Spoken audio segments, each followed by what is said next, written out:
The raiders, people in charge of hunting creatures of the shadow and getting incredible treasures. They are idolized for their work protecting people. Our protagonist JaeHyun is a D-class warrior raider, who was only hired to serve as a human shield. Woo-min, who works at the raiders agency, contacted the protagonist to offer him a job as part of the front line in a dungeon. Currently, customers much prefer mage raiders over warriors, as they have a better ability to perform large-scale attacks. JaeHyun regrets not choosing the magician class when he had the chance, because 11 years ago, when he was admitted to the Males Academy, which specializes in training raiders, he had a magic aptitude of 97%, a score even higher than the best magician of that time, who had an aptitude of 92. But despite that, he chose the warrior class, since in those times things were different and mages were basically used as supports. Needing money, JaeHyun has no choice but to take the job, and Woo-min-san tells him that he will see him tomorrow in the dungeon. The next day, several raiders gather outside the dungeon. JaeHyun realizes that Woo-min did not appear, but at that moment, an acquaintance of his greets him. His name is Myung and he is a warrior raider just like the protagonist. He buys him a few drinks after finishing that work. After a while, they announce that the raid is about to begin. Upon entering a dungeon, raiders can find immense fortunes, but at the same time, they must be alert to any possible tragedy. This is why the protagonist has the habit of looking at a photo with his mother before entering the dungeons. Once inside, a huge wave of undead attacks the group. A mage orders the warriors to block attacks even though their life depends on it, while they cast their spells safely from the backline. The undead are defeated, and JaeHyun realizes that his companions are members of the Meteor Clan, which is a guild of mages that has become very popular lately. After a while, the raiders take a short break.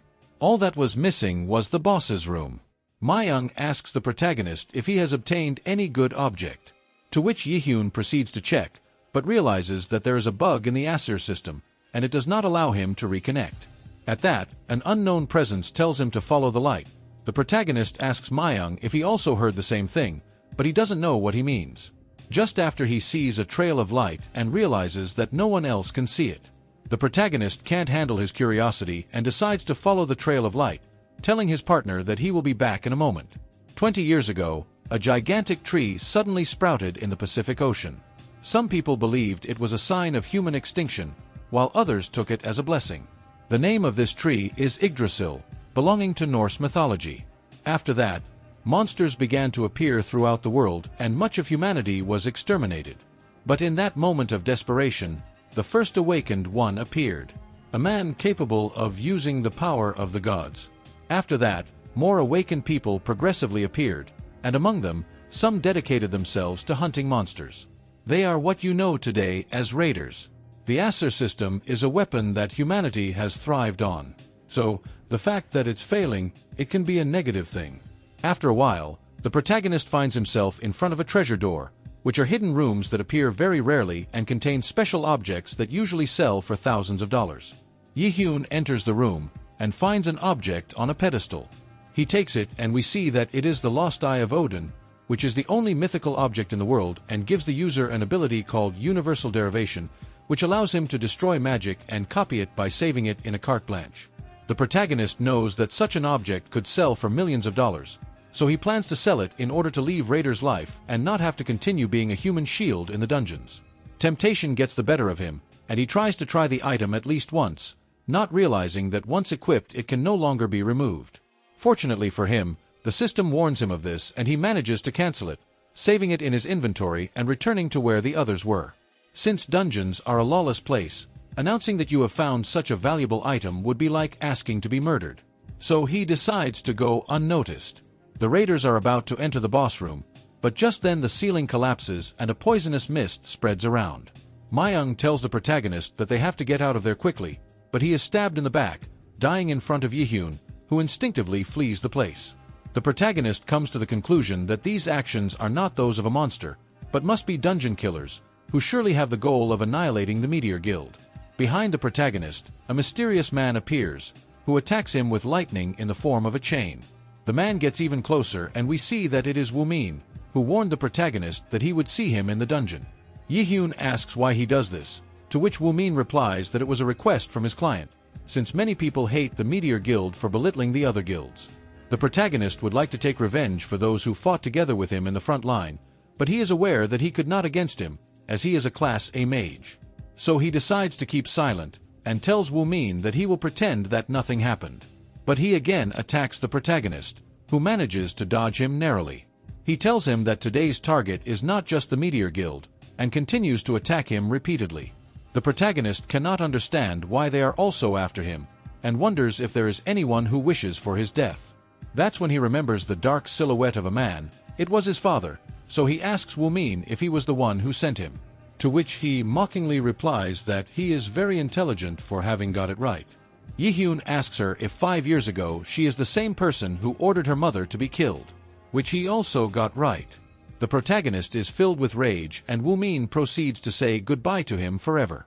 But the protagonist uses the object he found earlier, achieving great magical force. Woomin, desperate to see such power, decides to finish it once and for all and throws one of his chains directly at the protagonist with the intention of killing him. But JaeHyun easily disperses the spell and a message appears saying that he has a white card to use, thus copying the chain lightning ability and threatening Woomin to kill him in the most painful way. Woomin can't believe that a simple D-class warrior would be able to use a spell that took him years to learn. The protagonist launches his attack, and Woomin desperately creates a magic shield to carry himself. But the protagonist uses his universal derivation ability again, scattering the shield and thus directly impacting Woomin. He asks him for mercy, begging him not to kill him. But JaeHyun executes it in cold blood. After that he faints and gradually loses consciousness, regretting having to die just after having obtained such a valuable object. But unexpectedly, a notification appears, offering him a new operating system and that in doing so he will be sent to the past at the time he wants the most. The protagonist does not understand what is happening, but he accepts anyway. The Aesir system is changed to the Nornir system and after that, JaeHyun finds himself in front of some Norse angels, who seem to support him. From now on he is considered Aesir's adversary, and he was granted a couple of passive abilities that we will learn about later. The protagonist then wakes up in his room, several years younger. JaeHyun doesn't understand what's going on and wonders if it's just a dream. But if so, he would never want to wake up, to be able to see his mother alive again. A mission is assigned to him, which consists of resting until he recovers almost completely, and as a reward he will be given a blank card with which he will be able to copy another skill. The protagonist looks at the date and realizes that it is just before applying to the Raiders Academy. So he does not think of making the same mistake twice, and in this life he decides to be a magician. Later, his mother notices that there is something different about him, so she worries and asks if everything is okay. In order not to raise suspicion, JaeHyun tells her that she only had a nightmare and after that she tells her about her change of plans regarding the class she will choose. This surprises his mother, since he was a child he has wanted to be a warrior class, but she also supports him in his decision. In order to take revenge against his father, JaeHyun trains until the moment he finishes his mission and we see how he gets very suckly. The protagonist starts planning his abilities. The passive ability of the Observed by the Gods has the effect of increasing all his stats when he levels up. As for attack abilities, she can currently be fixed with Chain Lightning, so she plans to prioritize getting a healing spell. For back then, although the Raider mages were underestimated, those with healing abilities were the exception because of their great utility, and they were treated like the nobility. The problem is that finding an awakened one with healing abilities would not be an easy thing. But in a timely manner, JaeHyun receives a call from Yoo-jung, who was a childhood friend and would later become his best friend, having the dream of attending the Raiders Academy along with the protagonist. But unfortunately, she dies. The protagonist suffers when he remembers this, but he decides to change his destiny in this life. She invites him to a lecture given by Saint Yosung, who is an awakened possessor of a healing magic called Sacrifice. The protagonist cannot miss this opportunity and quickly leaves his house. Meanwhile, in a limousine is Yosung along with his driver Sunyi, who can't help but worry about the saint's condition, as her ability, Sacrifice, consumes some of her life force. And if it continues at that rate, it could collapse soon. Once at the conference venue, they both await the arrival of Yosung, Yanawa Guild Master and one of the first healer raiders, who would soon fall into a critical condition for overusing her ability. The saint begins her speech by inviting all those awakened to become raiders in order to save innocent people and make the world a better place. This is because a large percentage of awakened people do not want to fight monsters. Even JaeHyun himself wanted to sell his mythical item to get rid of that burden. After that, the friends say goodbye and the protagonist goes in search of Yosung. He crosses paths with Sunyi, who tells him that right now the teacher doesn't have time to attend to fans, but the protagonist interrupts him by telling him that he knows about Yosung's disease and claims to have the cure for it. Sunyi gets very upset at the thought that the boy is joking, but the teacher is curious about what she has just heard and takes it to her office. She asks him how he plans to cure her, and JaeHyun unsurrounds mentions that he plans to copy her ability. Sunyi is again annoyed that it seems silly to her, because sacrifice is Yosung's unique ability. While normal skills can be memorized, there is no way to learn a unique skill. These are skills that only a single person possesses or that were inherited from their relatives and are even rarer than S classification skills. Despite this, the protagonist insists that if he couldn't do it, he wouldn't have even looked for them. In addition, to heal the penalties of an ability, a skill of equal or higher rank is required, and since sacrifice does not allow her to heal herself, she has no choice but to accept it. Yosung shows him his ability, and the protagonist uses the carte blanche he had to copy it. After that, JaeHyun shows them how he is able to use sacrifice, and they are both amazed to witness it. Thus began the negotiations. The protagonist tells her that in exchange for curing her she has to become her sponsor, since to grow as a raider, you need money and connections. To which she replies that she is willing to accept, but on one condition, which is that JaeHyun joins the Manhwa Guild, since it would be very beneficial to have someone with her qualities in the guild, in addition to, of course, to find her quite attractive. The protagonist prefers to work on his own, but he knows that to really grow, it is necessary to enter a guild, and what better than the Manhwa Guild, which is currently number 1. But before making a decision, he tells her that he will heal her first, so he uses his new sacrifice ability and Yosung instantly feels a great improvement in his health. Sunyi apologizes to the protagonist for the treatment he gave her earlier. Yosung is completely cured and can't help but be shocked to tears. He thanks JaeHyun and asks if he is not happy about receiving the penalty for his ability. What he doesn't know is that being a copied ability, the penalties are not applied to the protagonist. In the same way, he responds that if that happens, then they should only heal each other. Yosung agrees, and tells the protagonist that if he needs anything he just has to ask him. To which he quickly tells you that there is indeed something he would like to ask for. The next day, Sunyi takes the protagonist to the place she requested. A low-ranked dungeon belonging to the Manhwa Guild. This in order to train to level up before entering the Miles Academy and competing against the best raiders. JaeHyun and Sunyi meet in front of the guild-owned dungeon. Sunyi hands the protagonist a staff and warns him that despite being a low-ranking dungeon, it is dangerous to enter alone. So he asks if he's sure about doing so. JaeHyun replies that his intention is to level up, so it will be better if he does it alone. As such, Sunyi gives him a stone that he can break to return to the guild in case he is in danger.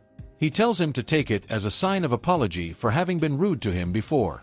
The protagonist thanks him and proceeds to enter the dungeon. But when he sets foot inside, he is surrounded by shadows and the Norse system transports him to a new area, specifically to Yggdrasil, the land of the dead. Meanwhile, Yosung is curious about the protagonist, wondering if he will be able to clear a dungeon by himself.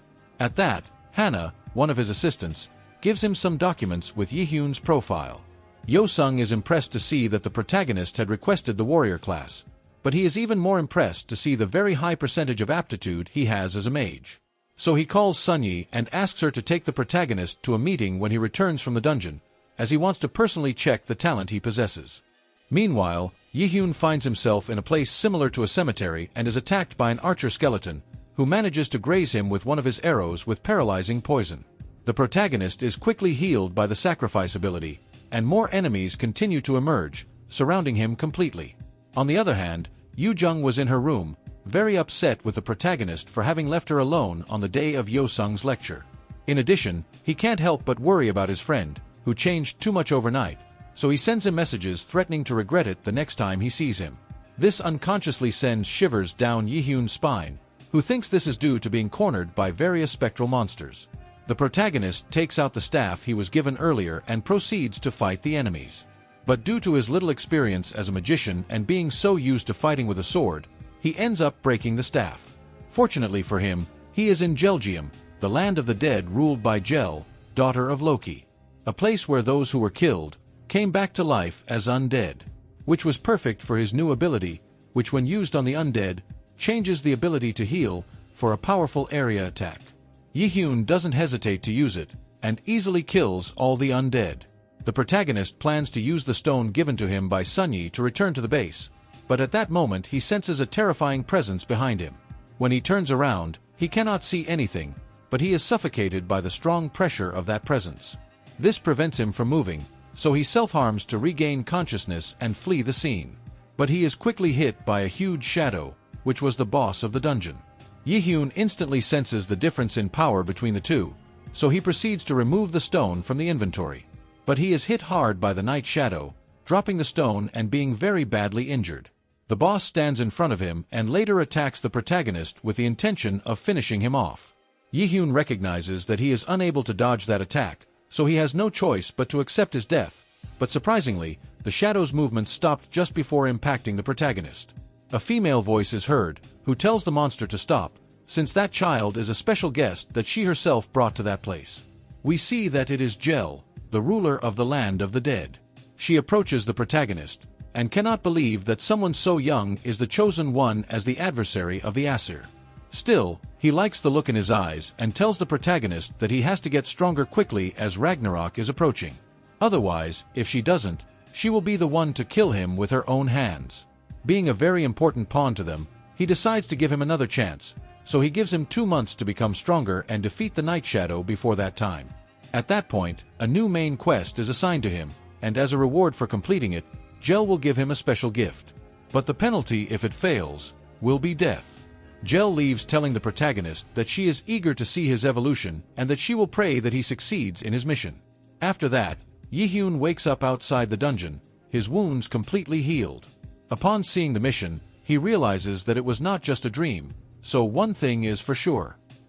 He has to become stronger so that he does not have to suffer the fury of the goddess Jel. In addition, he thinks it is positive to have a goal to achieve in the short term. So he has to start getting used to fighting like a mage and not like a warrior.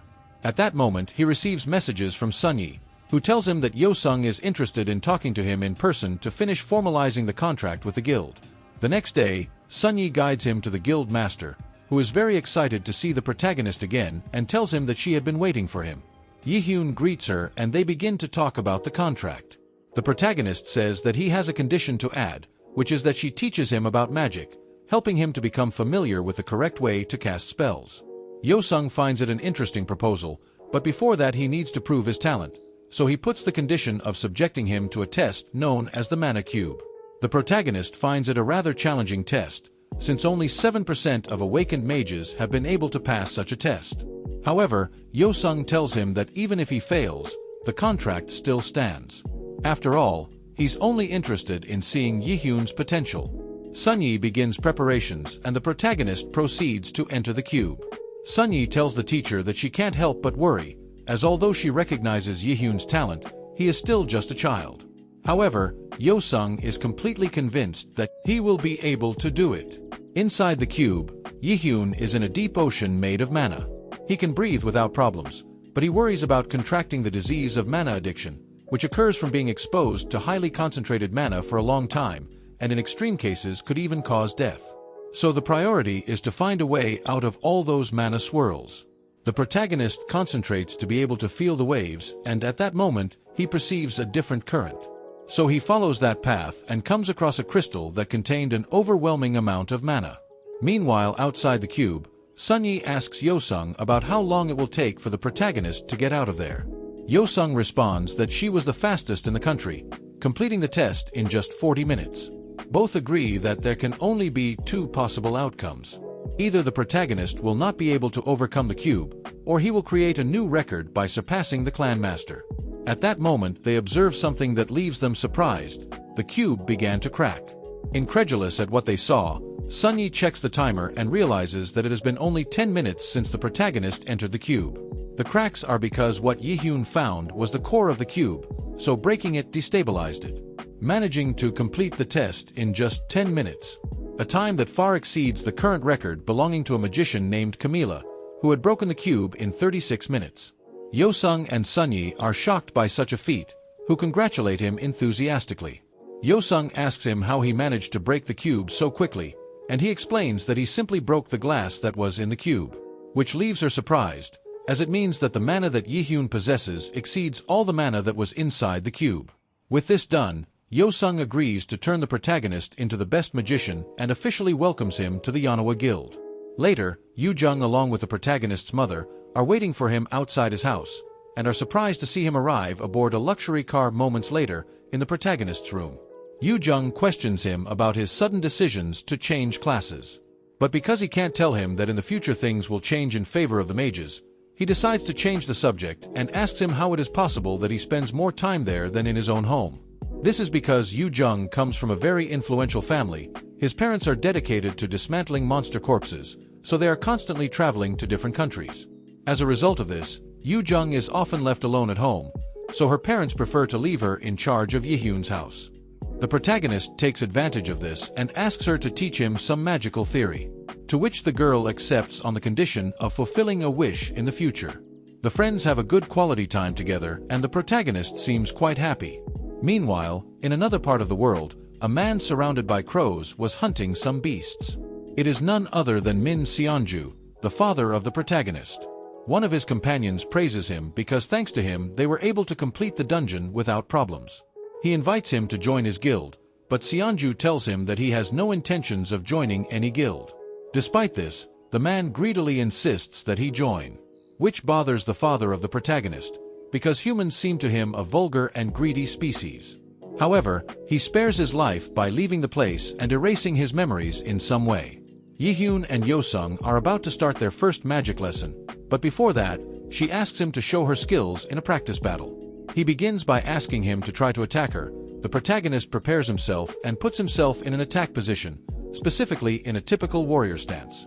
JaeHyun throws the first punch, but Yo-sung manages to stop his fist without much effort. The protagonist backs away, surprised because despite being a healer, his teacher is quite strong. After all, she is a raider of that rank. She tells him that he should leave behind his warrior habits, since the main difference between the two classes is the ability to fight at long range. Being now mage class, if he continues to fight at close range against his opponents, he will quickly fall due to his low defense. Yo-sung decides to get serious to teach him how real magicians fight and tells him that he has nothing to worry about, because if he gets hurt she will heal him herself. Without further ado, he casts a spell on the protagonist, who narrowly manages to dodge it. After that, she responds with a chain of lightning. The protagonist believes that she directly impacted Yo-sung, but the reality is that she moved so fast that when the protagonist realized it was too late, and she receives the full attack of her teacher. Fortunately, it manages to resist it quite well. Yo-sung then launches an even stronger attack on him. JaeHyun uses universal bypass and destroys the girl's spell. He then attempts a surprise attack by summoning one of his chains from the ground, but Yo-sung manages to block it thanks to his high reflexes. Still, she's impressed that a beginner magician like him is capable of having so much magical power. JaeHyun begins to run out of mana, so Yo-sung takes advantage of this and with a quick movement knocks down the protagonist, who ends up lying on the ground without knowing what has just happened. Yo-sung sarcastically asks him if he thought he would win and then helps him up. The protagonist is left thinking about the huge difference between him and a raider of that one rank. But Yo-sung tells him that he has done quite well, and that watching him he realized that JaeHyun has the potential to learn a fighting style that no one else has achieved. So he officially congratulates him on becoming his first apprentice. Back home, JaeHyun kept thinking about this, while standing next to Yoo-jung studying the existing types of magic. Yoo-jung complains that while other magicians, including her, take months to learn a spell, the protagonist only needs a couple of days. JaeHyun replies that this is why he decided to change classes, but in that he manages to see a memory of his father, who whispered something to him and wonders if he really chose that path of his own free will. This leaves him distracted, wondering if it was just his imagination. But he can't afford to waste time, so he starts thinking about something more productive. Remember that in the future there is a precious pill that promises to be of great help to raiders around the world, so he marks it as his new target. Meanwhile, Sunyi asks the teacher if she really thinks the protagonist is capable of learning the fighting style she was talking about. She replies that she has no doubts, and is convinced that if another magician of rank that appears in the future, it will be JaeHyun.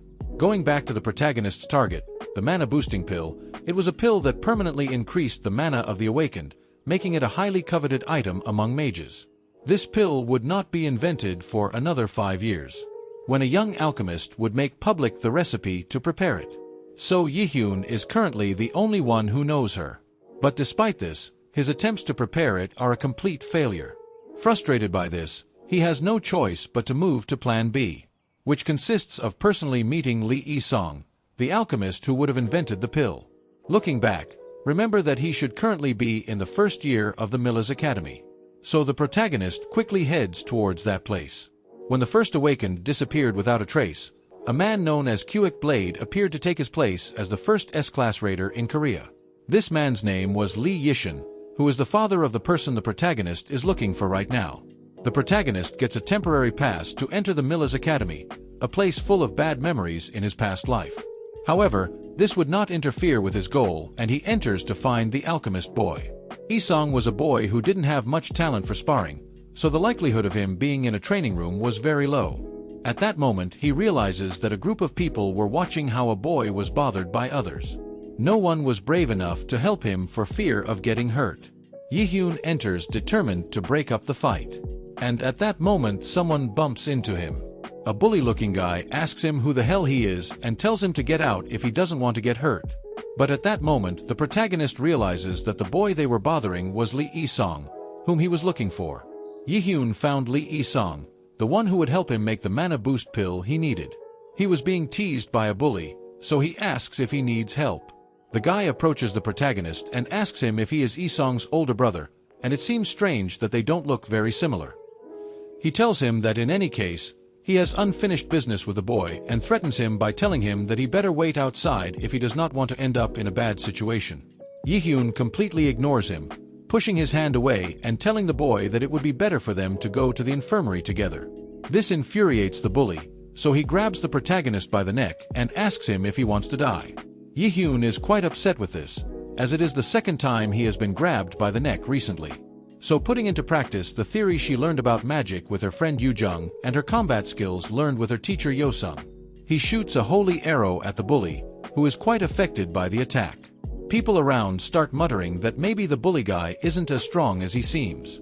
Worried about his reputation, he decides to play dirty, taking a sword from his inventory and aiming directly at the protagonist's head. Yi-song yells at her to be careful. At that moment, JaeHyun remembers one of her teacher's teachings, which consists of how to create a shield by wrapping her body with mana. So he blocks the attack easily and the sword flies off, leaving the guy completely unarmed. JaeHyun takes advantage of this to grab his face, and with a rather intimidating face tells him that he shouldn't have messed with him, finishing him off with another holy arrow straight to his face, who is completely unconscious after this. Yi-song is surprised to see how the protagonist defeated that guy so easily. Seeing it on the floor, JaeHyun recognizes that maybe it was a bit drastic, so he has no choice but to take an item out of his inventory. It is a healing potion that the protagonist had planned to use in a different situation. Yi-song reacts strangely to seeing the object. JaeHyun uses the potion, dropping it directly on the bully's face, being quite effective and healing his wounds almost instantaneously. After this, JaeHyun insists on the boy going to the infirmary. Yi-song doesn't seem very convinced, but he still accepts. On the way, he realizes that the path they are taking does not go to the infirmary, and that the real intention of the protagonist was to take him to a place where no one could hear them. So he comes to the conclusion that he came looking for him because he knows who he is and the talent he possesses. He asks him if it was his father who sent him to look for him. JaeHyun notices his distrust of him, so he quickly makes it clear that no one sent him, and that he simply has a favor to ask of him, telling him that he would like him to make him a certain pill. Yi-song, frightened, replies that he has no idea how to do those things. But the protagonist takes out the potion he used before and confesses that he knows that he was the one who made it and sold it on the black market. So he knows that he has a great knowledge of alchemy. Yi-song is quite surprised by this, as it is impossible for him to have traced it through the black market, since it is a transaction system that completely hides the identity of the sellers. In fact, it is so certain that the protagonist previously had planned to sell the lost eye of Odin through that system. Despite continuing to deny it, it was evident that Yi-song was lying. Because if his father found out about something like that, he would surely end up dead. So he begs the protagonist to keep it a secret. The protagonist reassures him, telling him that he simply needs a good alchemist who is capable of concocting the elixirs he needs. Yi-song begins to have a little more confidence in the protagonist and tells him that he will listen to his proposal. Later, in Yi-song's room, Isong asks him about the pill he had mentioned earlier. JaeHyun mentions that it is a pill that increases a person's mana permanently.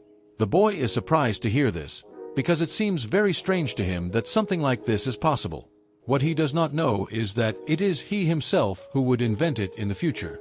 After this, they start thinking about the possible ingredients based on the desired effect. JaeHyun is shocked to see this, as Isong's aura had completely changed, going from being a stuttering child to being a highly talented alchemist. However, he tells him that if he needs such a powerful elixir, it would be a better idea to ask another alchemist, as he does not have enough means. The protagonist flatly refuses, telling the boy that he is the right alchemist to carry out the project, and proposes to provide him with what he needs. Even so, the boy worries that he will fail in the attempt and leave the protagonist with financial losses. But he quickly tells you that there is no problem with that. After all, every investment has its risks. And if he decides to take them, it's because he's confident that he has the necessary ability. This is quite moving to Isong, since after having lost his mother at a young age and his father never giving him approval due to his lack of talent as a raider, it is the first time that anyone firmly believes in him. So she is moved to tears. The protagonist is glad to have completed his first objective, which was to make a connection with the alchemist who created the pill. Time passes, and we see how the time remaining to complete Hell's mission is only 11 days. Meanwhile, JaeHyun continues to train with his teacher Yosung, who recognizes that the protagonist has improved a lot as a magician. It even cracked its barrier. But when they are both about to get even more serious in battle, Sunyi stops them and tells them that it was enough training for today. Although the reality was that if he hadn't stopped them, the training room would have ended up completely destroyed despite being built with a super-resistant material. Yosung congratulates him on his progress and asks him if he was studying theory about magic. The protagonist tells him that his friend Yoojung was helping him with that. Yosung is happy about this, because she was worried since she had not been able to help him with that. After this, he tells him that with his current abilities he will have no problem with E-rank dungeons. Not knowing that last time he had actually faced a C-rank boss. Sometime later, we see Isong looking quite tired, but with a perfectly made pill in his hands. JaeHyun thanks him for working so hard and proceeds to consume the pill, which instantly increases the magical stat of the protagonist considerably, being surprised by the incredible effect it had and glad to have gone to Isong, since if he had taken the ingredients to any other alchemist, the pill would not have been even half as effective.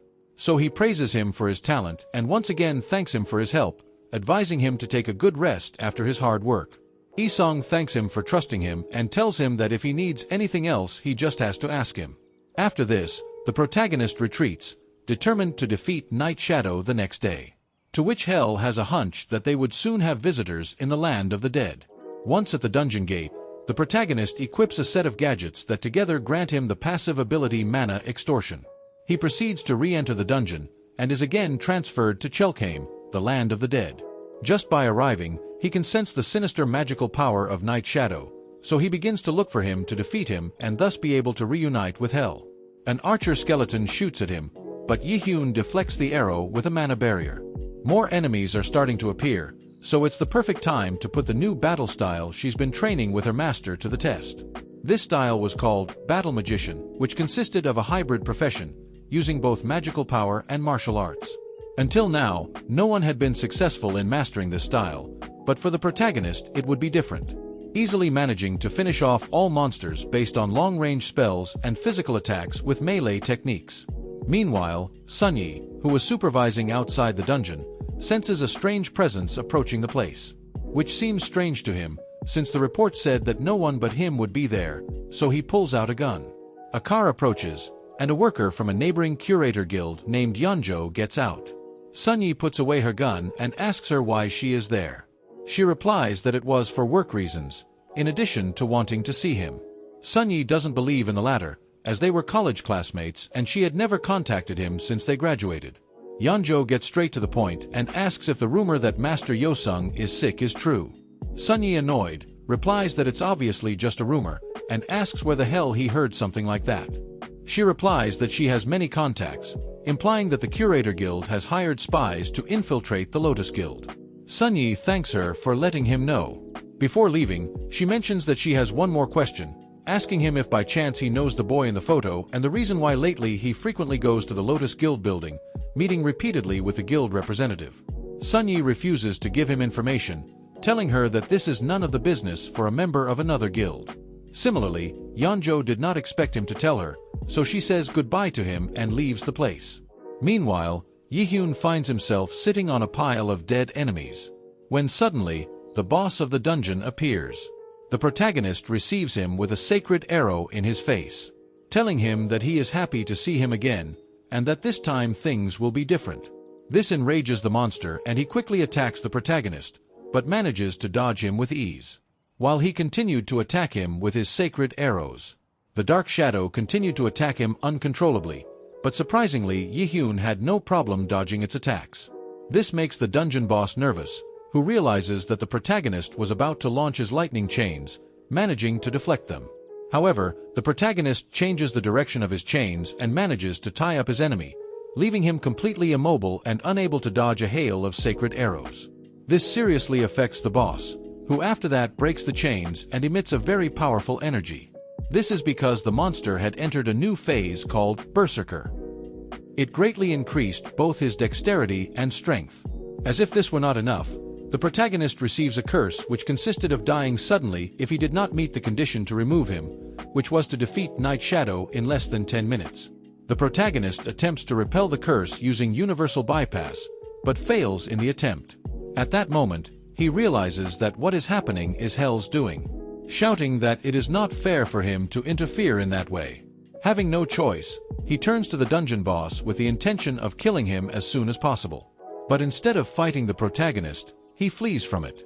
He realizes that by simply prolonging the fight, the carrier would die. JaeHyun notices that he is provoking him, so in order to quickly finish him off, he needs to use his ability of greater area of attack, which is Light Judgment. But before he can throw it, Night Shadow uses his ability, which leaves the protagonist under the fear penalty that leaves him immobile until he receives a blow. The monster takes advantage of this to deal a powerful blow to the protagonist, who suffers a lot from this attack, but in turn manages to dispel the fear. The protagonist begins to think about how to defeat him, realizing that by blinding him he will be unable to flee again. So it activates an ability called Wind Boost, which increases its speed quite a bit. The boss backs away seeing this. However, this was part of the protagonist's plan, who throws a blinding bomb directly at the shadow's position. He managed to get close to him quickly. The monster, in desperation, lets out a fierce scream, calling several undead to help him. Fortunately, it was too late, as the protagonist activates the Judgment of Light, killing all of them, including the boss of the dungeon, managing to defeat him in the last 5 seconds and getting rid of the curse he had, getting the title of He Who Passed the First Test.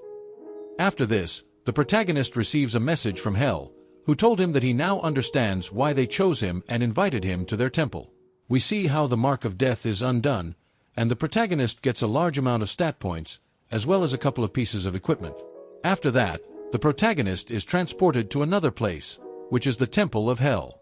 There he is greeted by Garm, the temple's guard dog, who in a not very cordial way throws himself at the protagonist, but stops just by hearing the voice of Jel, who ordered him to escort him to the castle. He immediately follows the order and guides JaeHyun to the interior of the castle. There appears Jel, who congratulates the protagonist for having passed his test. JaeHyun gets straight to the point and asks why he gave him that test. She replies that it is her destiny to become the great enemy of the Aesir, someone who will kill the strongest god, Odin. That's what Loki and the others want for him. JaeHyun doesn't understand why they have to use him for their convenience, but Jel tells him that he doesn't need him to understand. It's simply his destiny. The world is heading to its end because Odin wants to have everything under his feet and they need his power to stop him. After this, he sends the protagonist back to his world, without giving him a chance to continue questioning things and telling him to keep becoming strong. Back on Earth, JaeHyun is frustrated that he has returned without having resolved his doubts. However, he notices that the reward Jel promised him had arrived. It was a passive ability that nullified any bad state of the user. After having transported JaeHyun, Jel notices the presence of someone who was spying on them, asking him what he was doing there without being invited. That presence apologizes for his lack of manners, making us see that he is the giant of wisdom Mimir. He tells Jel that he couldn't wait to ask her what she thought of the great adversary after seeing him face to face. She responds that although it is too early to reach a conclusion, she admits that she has grown faster than expected. However, he questions what he and Loki are up to. Mimir tells him that he can't tell her at the moment. Jel accepts it, but But she does not intend to wait without doing something herself, and because according to prophecy the great adversary will have many obstacles in his way, she sends a guide who will always lead him on the right path. Days later, JaeHyun reunites with Hana. This because the guild master wants to give him some gifts since he will soon enter the male's academy. Together they head to a huge shopping mall. Hana buys some things for JaeHyun and he is surprised by the exaggerated price of the weapons. Hana says that the academy provides equipment for new students, but they are not of good quality, so the teacher preferred that she bring her own equipment. The list of things to buy was enormous, contrary to the expectation of the protagonist who only expected to receive 1 or 2 artifacts at most. Next on the list was to look for good armor, but JaeHyun tells her that it's not necessary, as she already has one. The shadow armor he gained from defeating Night Shadow possesses the hidden ability once equipped. The protagonist was thinking out loud, so Hana thought that she needed some artifact with such an ability, which would be difficult to get in that place. After all, the only raider with that ability in Korea is his brother, Park Sunyi. JaeHyun is shocked, because he did not imagine it since both transmit very different vibes. After that, they continue looking for more artifacts, but at that moment the protagonist manages to see again those particles he saw in the treasure door. So without thinking twice, he goes where he is led and with his eye skill he manages to see through an illusion, finding himself in front of a strange object. After that, a new character is introduced. In the middle of a duel we see how one boy defeats another with extreme ease. This is Han Oyen, who is known as the future S rank raider. His father tells him that he has done a good job, but that he should not be happy, because it is a game that he should win easily. After that, he tells him to prepare for the next thing on the agenda, but before that he takes a bath. Oyen feels dissatisfied and tired, because he has a mechanical life in which he has no right to choose for himself. That was not the raider he wanted to become. Back with our protagonist, we see that the object he found is called Mistiltine, which increases the user's ability to detect magical power. At that moment, JaeHyun and Oyen cross paths. This is because Oyen was also about to enter the academy, so together with his father they went to buy equipment for him. Oyen asks his father if he really needs that many things, to which he replies that it's not too much for a future S rank raider. However, Oyen questions him about the amount of money he is spending on it, as he is worried about running out of money for his mother's medical expenses.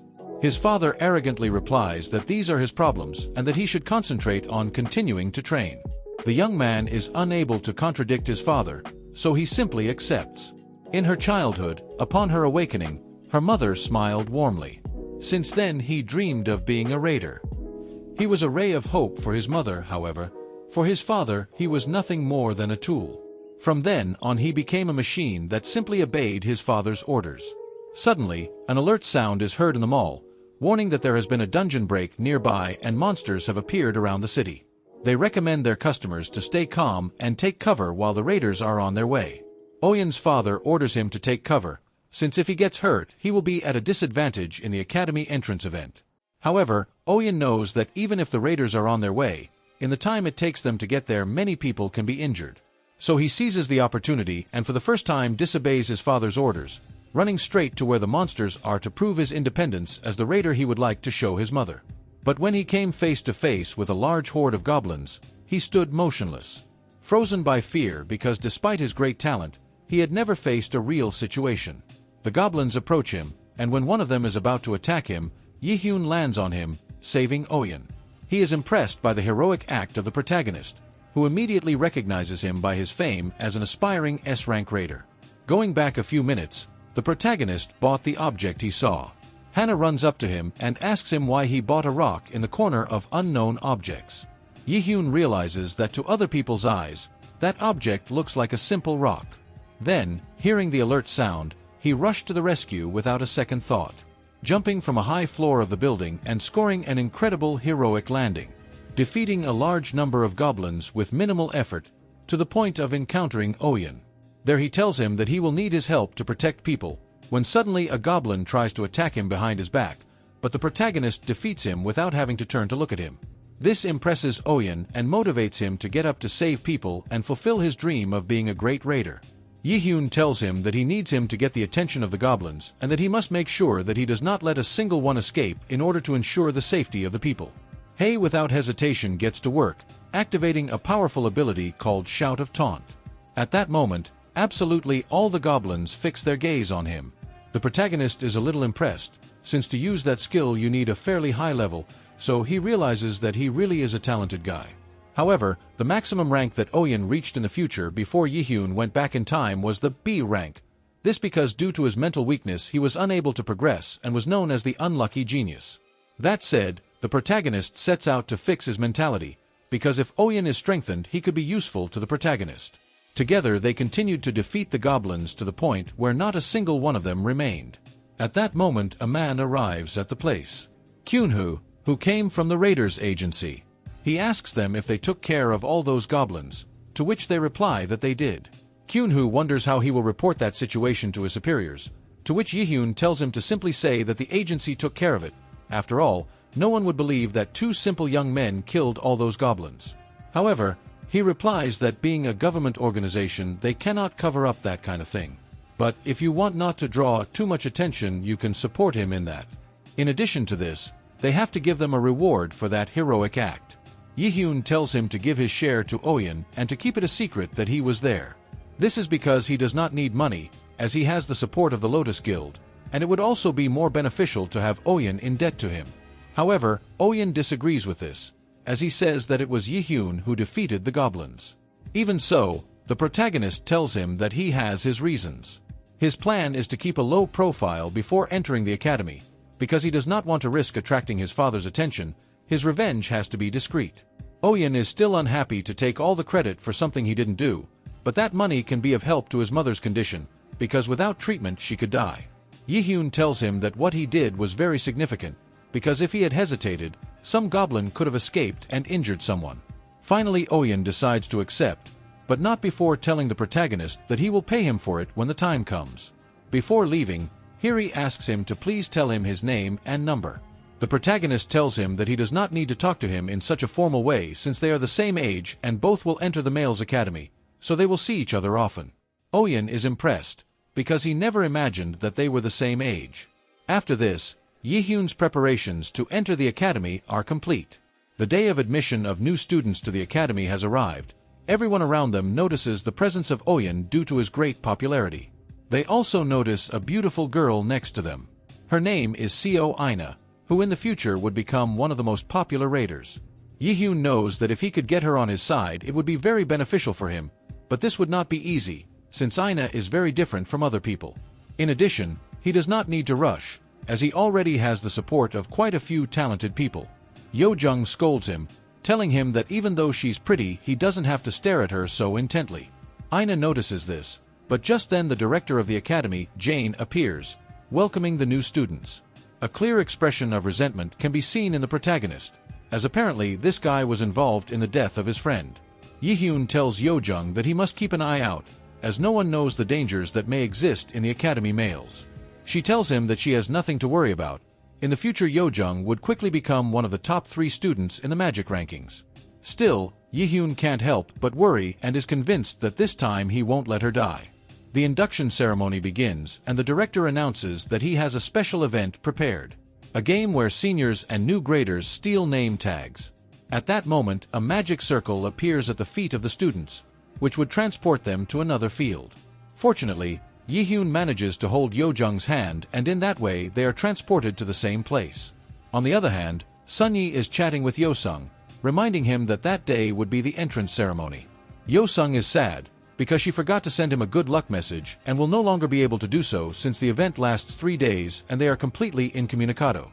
However, Sunyi had anticipated this, sending her a message from the teacher the day before. The protagonist replied that there was nothing to worry about and Yosung feels satisfied when she reads those words. Meanwhile, we can see that someone else appeared near where JaeHyun and Yojung were. It was none other than Co Aina, the one who would change the way the wizard class was seen in the present and who would become an S rank raider after Yosung. Meanwhile, in the academy's control room, we can see the directors analyzing the new students. Instructor Kim Seo mentions that the profile of the cadets who changed their class has not yet been updated. The director replies that if they changed their path by now, then there's no point in hearing about them. In general, those people who sign up for the males academy are quite talented, but even among them there are some who are above the rest. An example of this is the case of Oyen.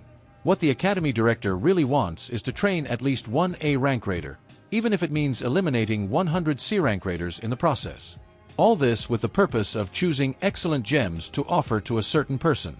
The hunt for first graders takes place on a blueprint created with magic, in which event about 5% of the students are failed and expelled each year.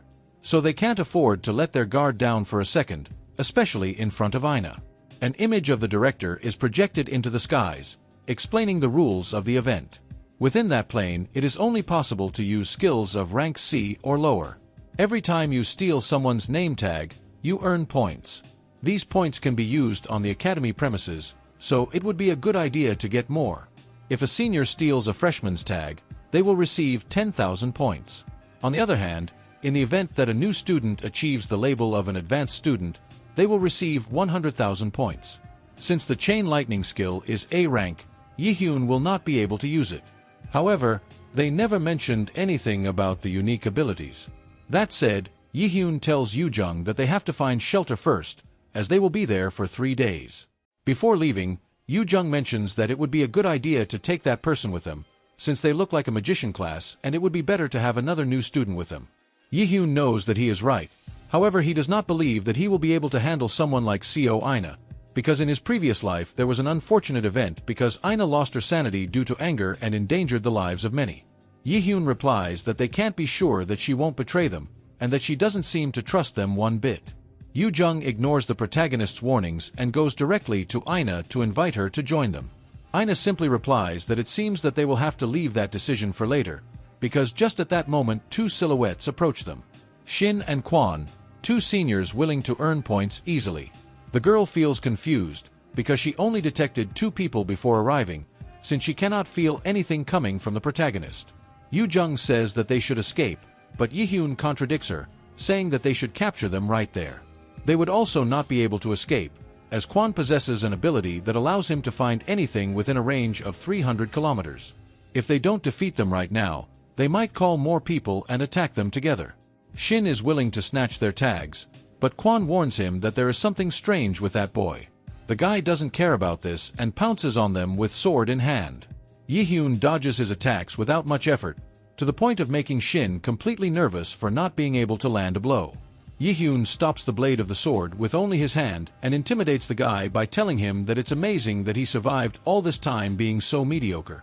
He breaks the sword and Aina is surprised. Finally he tells them that they have 3 seconds to leave their tags and leave the place, threatening to finish them off if they do not do so. Although Shin thinks that JaeHyun is just a freshman specializing in magic, he can't understand why he looks at him with such menacing eyes. Fear invades him, but before he can make a decision, JaeHyun acts. With a decisive blow, he eliminates Shin, stealing his tag.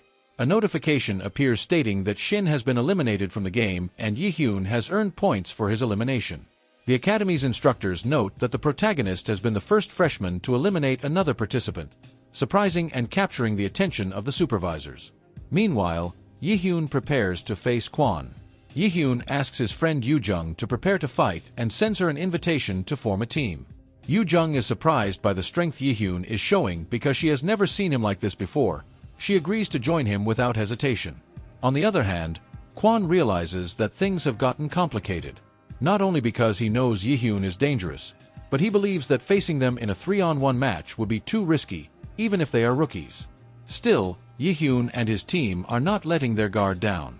Kwon tries to use a strategy to escape, generating confusion with a swift attack on Yoojung. However, JaeHyun anticipates it, and although Kwon thought that his strategy might have worked against a normal adversary, JaeHyun is confident in his friend's abilities.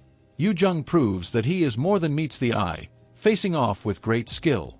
Casts a binding spell on Kwon. Although his attack is strong, Kwon tries to resist and counterattacks by throwing daggers. Yoojung manages to block them with a magic shield. JaeHyun observes the situation and worries, thinking that even Yoojung might have trouble facing an experienced student alone. So he prepares his own attack, but stops when he notices that Co Aina, JaeHyun's powerful teammate, also demonstrates her unique ability, summoning a holy sword. With this special ability, known as the Alfheim Falchion Sword, Aina hits Kwon hard, who is defeated and eliminated from the game. Kwon acknowledges, in his last thought, that he is facing monsters, referring to the incredible power of JaeHyun, Yoojung, and Aina.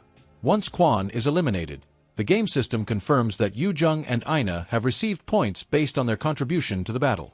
JaeHyun, at this moment, reflects on the strength and abilities of her companions, especially Aina, whom she previously underestimated. In addition, Aina reminds them about her offer to ally beforehand, showing an interest in forming a stronger team. Eventually, JaeHyun forms a team with Yoo-jung and Aina, consolidating their group and preparing for the next challenge. The group heads towards a nearby shelter in the Nightmare Forest. JaeHyun is assessing the situation inside the shelter with Aina and Yoo-jung. He knows that they can't stay hidden for long, as they need to go out to get food and, more importantly, to get points that will allow them to win the competition. JaeHyun decides that the only way to move forward is by hunting down seniors, taking the initiative instead of staying on the defensive. A group of seniors is following in the footsteps of freshmen. As they investigate, they find signs indicating that the rookies have entered a nearby shelter, and one of the older students, clearly irritated, orders his team to stop the search and only keep an eye on the area for now. This student knows that the rookie hunt lasts 3 days and is confident that, eventually, the rookies will have to leave. However, just as they are talking, one of the older student's classmates, Kim Sung-hoon, is suddenly eliminated. This causes alarm and bewilderment among them, and a chase ensues when they try to catch Yoo-jung, who seems to be responsible for the surprise attack. As she runs, Yoo-jung taunts her pursuers, pointing out how embarrassing it is for them to move in such a large group to chase her. The scene then shifts to an ambush set up by JaeHyun and his team. Yoo-jung, following the plan, has managed to lure the older students into a dangerous area, a habitat for fungi that emit paralyzing spores. While activating a speed-boosting ability, Wind Boost, Yoo-jung leaves the rest of the fight in the hands of JaeHyun, who is ready to execute his next move. Older students fall into the trap, entering the area of paralyzing mushrooms. We see a flashback where JaeHyun was in Lee Isong's lab. He asks her about how to deal with paralyzing spore fungi during the student hunt. Lee suggests using the ash tree sap, common in the Forest of Nightmares, although he clarifies that it only serves as a treatment and not as prevention, so it has to be used once they have already been affected by the spores. JaeHyun listened to him attentively and thanked him for the help. Meanwhile, the group of older students, led by Park Song-hyuk, are worried about the danger of the paralyzing spores of the forest and contemplate retreating. However, Park insists on moving on, expressing his anger at seeing that a freshman student has defeated his classmate. Park, full of confidence, continued to lead the group, believing that the radius of the spores would affect everyone, including Yoo-jung. He ordered one of his own to stay behind guarding the rear while the others continued to chase Yoo-jung. They finally managed to reach her. Yoo-jung, her face marked with determination, maintains a mocking attitude as she approached the group that was chasing her.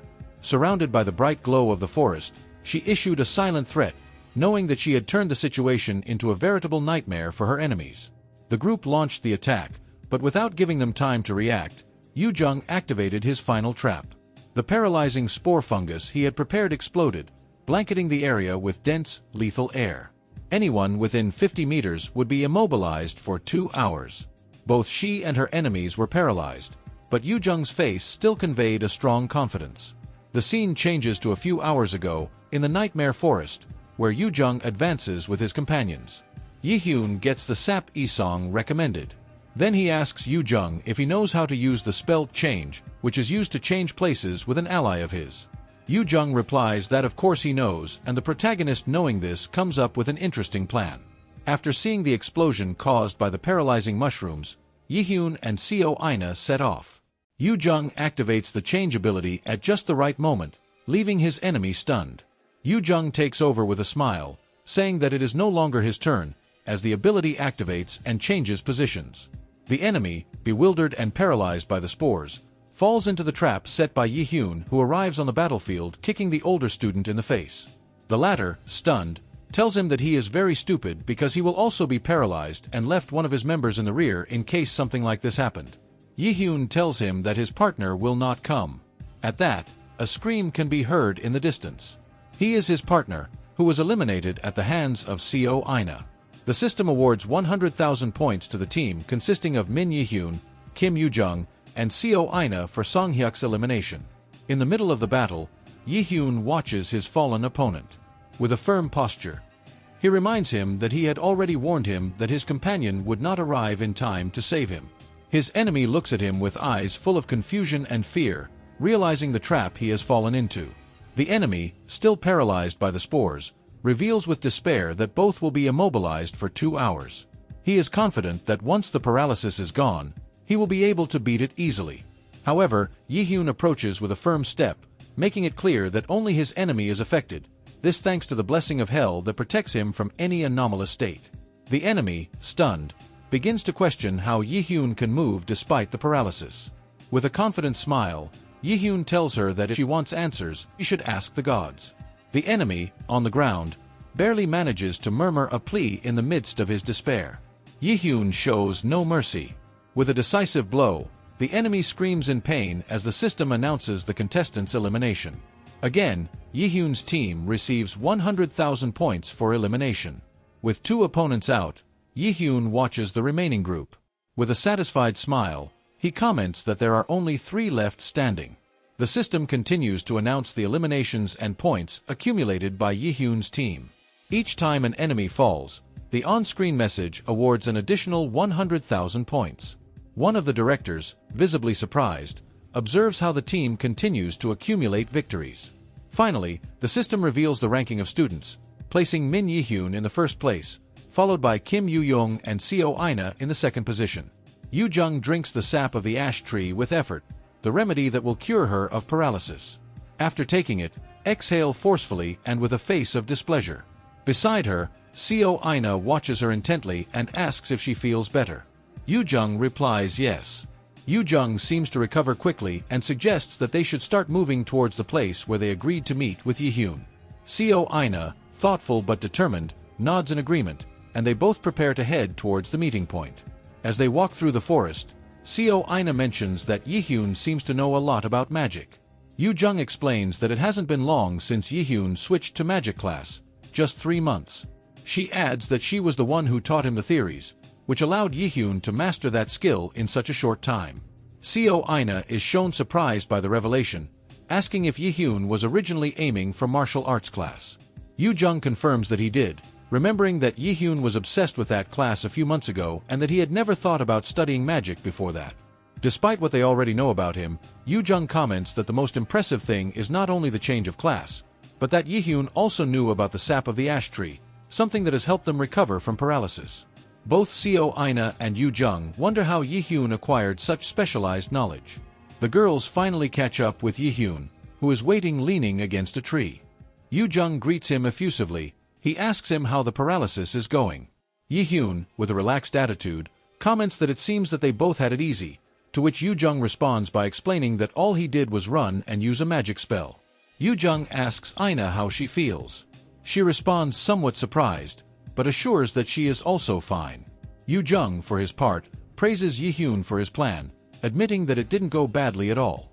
Jokingly, Yoo-jung comments that JaeHyun usually seems more clumsy, causing him to get slightly annoyed and ask if he's calling him stupid. Yoo-jung smiles and confirms it bluntly, while Seo Aina silently thinks to herself that even though they call him stupid, she finds him quite attractive. Seo Aina notices her thoughts and feels a little embarrassed, quickly pulling away as she reflects that it's not the time to have those ideas. Still, she justifies herself internally by telling herself that there's nothing wrong with being careful with her emotions. After a while, we see how JaeHyun prepares a potion while Seo Aina watches him. He asks what he is doing, and JaeHyun replies that he is creating an energy recovery potion. JaeHyun mentions that he learned how to make the potion from a close friend, but clarifies that he failed many times before he succeeded. Kim Yoo-jung laughs and tells him that he has no friends, prompting a mocking response from JaeHyun, who sarcastically replies that she surely has many friends besides him. Seo Aina, impressed, comments that JaeHyun is really impressive and seems much more experienced than them, as if he is a person with 10 more years of experience. This makes JaeHyun nervous, as he thinks that Aina has been right with her intuition, even about how long she has lived. Yoo-jung mentions that they must eat something to be able to continue tomorrow. She offers to cook, but JaeHyun seems skeptical about his cooking skills. He suggests simply eating fruits, but Yoo-jung insists on preparing something for them. JaeHyun says that they can't trust Yoo-jung to cook and makes him remember an event at school where his cookies ended up being purple. Yoo-jung feels embarrassed, confirming the color, and remembers that she had even added blueberry jam to it. JaeHyun comments that Yoo Jung is bad at cooking, and he also has no cooking skills. Seo Aina, however, offers to prepare something, mentioning that she can cook a little. JaeHyun asks Aina if she is good at cooking, to which she replies that she lived alone with her grandmother, so she cooked every day for her. This makes JaeHyun reflect, as there isn't much public information about Seo Ina's family. While Seo Aina cooks, JaeHyun thinks about whether she lived alone with her grandmother because there was something wrong with her parents. It seems that JaeHyun is curious about Ina's family past. The food is finally ready, and the characters express surprise at how good the dish looks.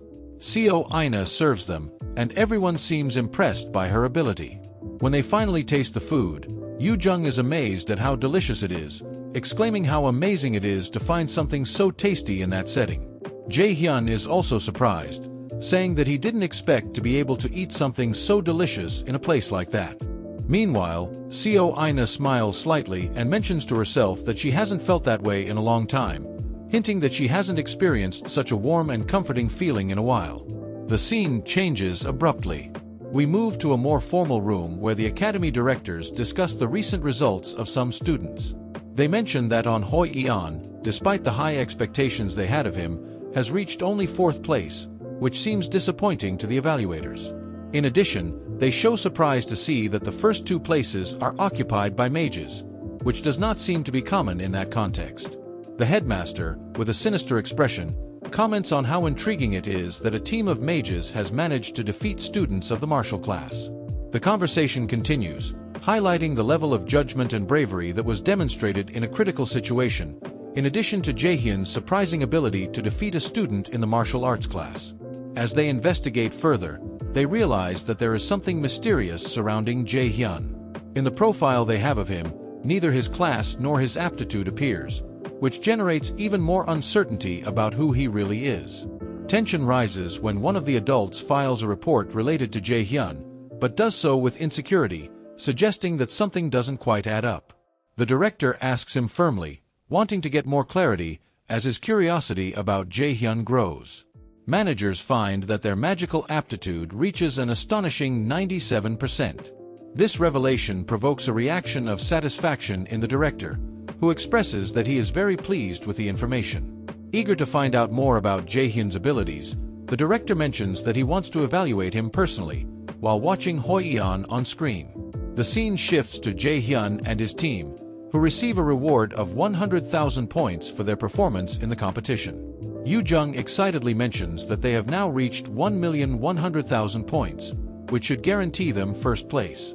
However, JaeHyun insists that they must keep moving forward to get more points, as the other students are too scared to enter the Forest of Nightmares. Seo Aina and Yoo Jung agree, though the latter seems a bit exhausted. As they move forward, JaeHyun prepares for what appears to be an imminent encounter. He cautiously warns his colleagues to prepare, since something is about to come. In a tense moment, the scene shows a powerful gust of wind, signaling the arrival of a new enemy. JaeHyun realizes that the force they face is higher than he thought, possibly much higher than the C rank. The connection in subspace is unstable, and the restrictions placed on the contestants are temporarily deactivated, suggesting that the conflict is about to become even more dangerous. Seo Aina and Kim Yoo Jung show concern for JaeHyun, asking him if he's okay as they try to understand how new students can deal with such a challenging situation. JaeHyun identifies his opponent, which is Hoi-Eon, and is surprised to see him again under these circumstances. However, it seems that Hoi-Eon is unresponsive, leading to confusion in JaeHyun, who wonders if his adversary can hear him. Seo Aina warns that something is not right with Hoi-Eon, suggesting that he seems possessed or out of his mind. JaeHyun realizes that this strange behavior is the work of the Academy's headmaster, Gu Jaerin, recalling similar events prior to his regression, specifically at the Millis Academy Festival, where Jaehin used his brainwashing ability, resulting in a traumatic event where many students lost their lives. JaeHyun recalls that Kim Yoo Jung sacrificed himself on that occasion to save him, which further motivates him to resolve the current situation. He decides that his first goal is to bring Hoi-Eon back to his senses. At that moment, a side quest appears stating that he must save the student under the effects of brainwashing, giving him only 2 hours to complete the task. The reward for completing the mission will be a carte blanche with which you can copy another skill. JaeHyun reflects on the value of this reward while keeping his focus on Hoi-eon. Kim Yoo-jung offers to help him, but JaeHyun declines his offer, telling them to get as far away as possible to be safe. He even jokes, asking them to rack up points for him while they're away. Yoo-jung, surprised by his attitude, complains that JaeHyun seems to be taking the situation too lightly, as the person they are facing is Hoi-eon, who is known as a martial arts genius. JaeHyun maintains his confidence. He responds with a smile and asks them to trust him. Seo Aina also decides to leave with Yoo-jung, although the latter is not very convinced. We are shown a flashback of Hoi-eon. In this recollection, Hoi-eon reflects on the students' rankings and is impressed by how JaeHyun and his team have managed to stay in the top spots, even with the restrictions that the magic class faces. Hoi-eon, who had felt confident in his own performance, begins to secretly admire JaeHyun, recognizing his greatness and superior abilities. After a moment of reflection, he feels the pressure to improve his performance. Although he has survived so far, he realizes that he still has time to achieve more. At that moment, he receives a strange communication from director Gu Jae-in, who appears disturbingly and asks him for a small favor. Without realizing it, Hoi-eon falls under the control of the headmaster, who uses his brainwashing magic to manipulate his mind. Hoi-eon begins to lose track of his own identity, while his mind is invaded. Disoriented, he wonders what he's doing there, but eventually, under the director's control, he remembers his new mission. Back in the present day, his mind is completely tainted, and under this influence, he unleashes a powerful A-rank martial arts technique, Polar Extreme. His skill and prowess in combat increase dramatically, attacking with a ferocity and precision he had not shown before. JaeHyun, watching from a distance, notices the drastic change in Hoi-eon and realizes that he is not the same as he was a few days ago. Hoi-eon now moves with much greater skill, making it difficult for JaeHyun to recognize him. Although JaeHyun is aware that he has a physical disadvantage, he decides to confront him, while reflecting on how annoying the situation has become. However, despite Hoi-eon's agility and physical strength, JaeHyun is still faster mentally and reacts before Hoi-eon can land critical hits. Throughout the battle, JaeHyun reflects on the situation. Although he could eliminate brainwashing with one of his abilities, he decides not to do it immediately. He knows that they are being watched and does not want to give his enemy the satisfaction of an easy victory. In his mind, JaeHyun imagines director Gu Jae-in, the man responsible for manipulating Hoi-eon, smiling as he watches the match. With a defiant smile, JaeHyun decides to show what he's capable of and start a more entertaining fight, albeit at the risk of this coming at a price. Meanwhile, viewers watching the fight are amazed by JaeHyun's skill. One of the spectators wonders if she is really seeing what it looks like, a magical class fighting as if it were a martial arts class, and on top of that, winning. In the next scene, Hoi-eon is weakened, bleeding as he tries to stay on his feet after the attacks. JaeHyun approaches, giving him a short break and commenting that he didn't intend to take the fight that far, though he adds that Hoi-eon is strong and will be able to withstand it. However, before they can finish the conversation, JaeHyun activates a special ability, known as Flash Bomb, which unleashes a blinding flash, making it difficult for everyone watching to see. In the control room, the monitors broadcasting the fight begin to fail due to the explosion of light caused by the flash bomb. The instructors panic, wondering what's going on, as the view of the battlefield is blocked.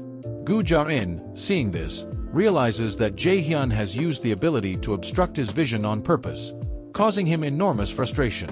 Finally, Gu Jae-in, clearly irritated, orders JaeHyun to be called to his office after the event is over. He turns to instructor Kim Suk-ji, who questions the swiftness of the decision, but Gu Jae-in cuts him off, asking him why he thinks JaeHyun used a blocking spell in a situation where he had already won. Gu Jae-in, with a grim expression, concludes that JaeHyun knows exactly what he's doing and how to increase his strategic value, leading to more frustration in Gu Jae-in as he realizes that JaeHyun is playing at a more cunning level than he anticipated. After the chaos generated by the flash bomb and the disconnection in the control room, JaeHyun finds himself in front of Hoi-eon, who is weakened and kneeling from the injuries received in the fight. Determined to help him, JaeHyun activates his absolute calculation ability, undoing the brainwashing effect that affects his partner. A flash marks the moment when Hoi-yeon regains control of his mind, and upon realizing that he was manipulated, he shows an expression of panic and bewilderment. Hoi-yeon tries to get up, but the pain overcomes him. With effort, he manages to tell JaeHyun, surprised, that he doesn't understand why he attacked him so hard. JaeHyun, showing a mixture of sincerity and a slight tone of apology, replies that he couldn't contain himself due to the circumstances of the fight and Hoi-yeon's skill. He, although still stunned, seems to accept the explanation while trying to calm his breathing. JaeHyun approaches Hoi-yeon and explains that he had been under a mind manipulation spell, a high-level form of magic. Still in shock, Hoi-yeon quietly wonders how it was possible, vaguely remembering a strange voice in his mind, but unable to identify it. This alerts JaeHyun, who ponders the situation and mentions that such magic is of an extremely high level, usually above rank A, which would be impossible to use in the academy due to the restrictions imposed for the event. With a serious expression, JaeHyun begins to consider the possibility that someone has manipulated the rules of the academy or the subspace where the competition occurs to allow the use of these kinds of forbidden skills. Although the pieces still don't quite fit, JaeHyun suspects that someone with great power is interfering with the hunting event and manipulating the students, possibly for hidden purposes. JaeHyun is convinced that, with the time and challenges he will face at Millis Academy, he will truly understand the nature of the power held by someone like Gu Jae-in. A notification confirms that JaeHyun has completed the submission of saving a student under a brainwashing spell. As a reward, he receives a blank card, a special item that could be useful to him later. Hoi-yeon, still in pain, tries to get up and leans on his sword to stay upright. Exhausted and reflecting on his own performance, he wonders if he has reached his limit, noting that JaeHyun does not have any scratches after the fight. This seems to affect him, but he manages to apologize, saying that he doesn't know how to thank JaeHyun for helping him. JaeHyun, with a nonchalant tone, replies that there is nothing to worry about and that, if Hoi-yeon can move, it is time for everyone to go their separate ways. He wishes him good luck before leaving, but Hoi-yeon stops him. Hoi-yeon, in a gesture of gratitude and humility, takes out his nameplate and hands it to JaeHyun. He explains that, after losing the match, it is only fair that JaeHyun keeps his badge, and also mentions that, although he was not as skilled as him, he managed to accumulate enough points. Despite JaeHyun being reluctant, Hoi-yeon insists, stating that next time, during the Academy Festival, he will seek to regain his plaque and defeat JaeHyun. Eventually, Hoi-yeon is officially disqualified from the event, and JaeHyun receives a notification that he has earned an additional 10,000 points, which are split between him and his teammates, Kim Yoo-young and Seo Aina.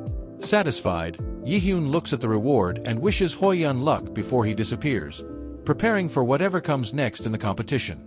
JaeHyun remembers his former obsession with martial arts, a talent he had longed for in the past and that now, thanks to his training and experiences, he is slowly beginning to master. A ding sound announces the close of the 72-hour hunt event and all students are returned to the real world. JaeHyun receives a notification that he has reached an impressive 1,530,000 points, a record amount in the competition. Around her, her co-stars, Seo Aina and Kim Yoo-young, react in surprise.